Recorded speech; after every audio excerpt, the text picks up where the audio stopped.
السلام علیکم۔ آج میں جس چیز کے لیے بات کرنے والی ہوں وہ ہے اولاد کی تربیت۔ اولاد کی تربیت کرنا ماں باپ کی اہم ذمہ داری ہے۔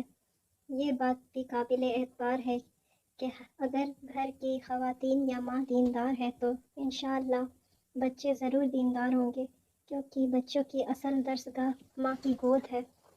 جیسا اس کے گھر کا ماحول ہوگا تو بچے ضرور اس میں ڈھلیں گے۔ اگر ماں باپ ہی نئے ماحول کے ہوں تو بچے کا دیندار ہونا مشکل ہے۔ اللہ تعالیٰ سورہ تحریم آیت نمبر 6 میں ارشاد فرماتے ہیں، اے ایمان والو، اپنے آپ کو اور اپنے گھر والوں کو اس آگ سے بچاؤ جس کا ایندھن انسان اور پتھر ہوں گے۔ اس پر سخت کڑے مزاج کے فرشتے مقرر ہے جو اللہ کے کسی حکم میں اس کی نافرمانی نہیں کرتے اور وہی کرتے ہیں جس کا انہیں حکم دیا جاتا ہے۔ اس کے متعلق حدیث ہے، نبی کریم صلی اللہ علیہ وسلم نے ارشاد فرمایا، مسلمانوں اپنی اولاد کی تربیت اچھی طرح کیا کرو۔ جس کے یہاں اولاد پیدا ہو اس کے لیے ضروری ہے کہ وہ اولاد کا نام اچھا رکھے اور اس کی اچھی تربیت کرے۔ اگر اولاد بات نہیں مانتی، اکثر ماں باپ یہ کہتے ہیں کہ میری اولاد میری بات نہیں مانتی اور نافرمان ہے۔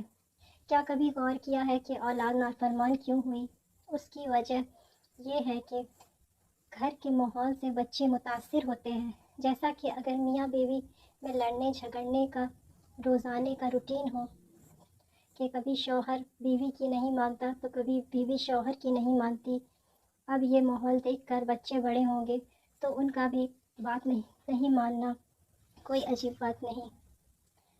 بچے کی ہر ضد پوری کرنا کہ کوئی بھی خواہش کی تو فوراً پوری کر دے، یہ چیز بچے کو ضدی اور نافرمانی کی وجہ بنتی ہے۔ بچے کوئی بھی نامناسب کام مثلاً چوری کرے تو اس کی یہ حرکت چھپاتے ہیں یا ہنس کر ٹال دیتے ہیں، یہ بھی بچوں کو باغی بنا دیتا ہے۔ بچوں سے ہی موبائل کی عادت کے ٹائم پاس ہو جائے گا یا بچے کا دل لگا رہے گا، یعنی گھنٹوں بچے موبائل یا ٹی وی میں لگے رہتے ہیں، یہ بھی عادت ماں باپ سے ہی لگتی ہے۔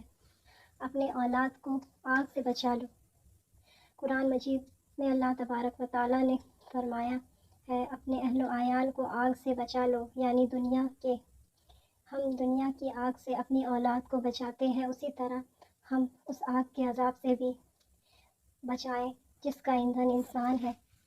بہت کم ہی ایسے ماں باپ ہیں جو کہتے ہوں گے بیٹا جلدی سو جا، صبح فجر کی نماز میں اٹھنا ہے، بلکہ یہ کہتے ہیں کہ جلدی سو جا، کل اسکول جانا ہے۔ کتنی اہم بات ہے یہ۔ بچے کو دنیا کی تعلیم سے منع نہیں، بلکہ ہمیں زیادہ فکر دین کی تعلیم کی ہونی چاہیے کہ بچہ یا بچی دیندار بنے، گویا اس کی محنت شروع سے ہی کرنے کی ضرورت ہے۔ اولاد کی تربیت کے چند اہم نصیحتیں۔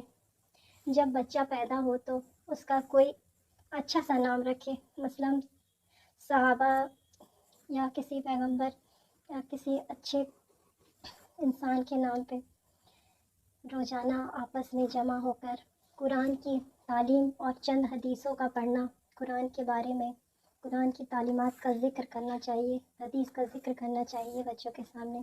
اگر بچہ یا بچی تھوڑا ہوشیار ہو جائے تو نماز سکھانے کی پابندی کرنا۔ ہمارے پیارے نبی صلی اللہ علیہ وسلم کے اخلاق اور سیرت بچپن سے ہی بچوں کو بتانا، مثلاً آپ صلی اللہ علیہ وسلم سونا اٹھنا کھانا وغیرہ کی تعلیم سکھانا بہت ضروری ہے بچوں کو، ان کے بارے میں ان کی محبت دل میں بسانا بہت ضروری ہے۔ دنیا کی تعلیم سے زیادہ اہمیت دین کی تعلیم کا ہے، یہ ان کے دلوں میں شروع سے ہو۔ بچوں کی ساری ضد پوری نہ کرنا، البتہ کچھ ضد ضرور پوری کرنی چاہیے، باقی ہر ضد کو پوری نہیں کرنی چاہیے، ناجائز ضد کو بالکل بھی پوری نہیں کرنی چاہیے، اس سے بچے ضدی ہو جاتے ہیں۔ بچوں کے سامنے جھگڑا یا کوئی لائنی باتیں نہیں کرنی چاہیے۔ گھر کا ماحول نیک اخلاقی ہونا چاہیے تاکہ بچوں کو شروع سے اس کی عادت ہو۔ اگر بچی ہے تو بچپن سے پردے کا اہتمام کریں تاکہ جب وہ بڑی ہو تو پردہ کرنے میں کوئی دقت نہ ہو اور وہ پردے کی عادی ہو جائے۔ اگر ماں بچپن سے ہی بچے کو پردے کی عادت کرے گی، ماں اور بیٹی دونوں پردے کرے گی، تو بچی بالکل پردے میں ہی رہے گی. اگر ماں ہی پردہ نہیں کرے گی تو بچی کیوں پردہ کرے گی؟ وہ کہے گی اماں آپ پردہ نہیں کرتی تو میں کیوں کروں. اس لیے بچے کو یہ ماحول دینا بہت ضروری ہے کہ وہ پردے کا اہتمام کرے.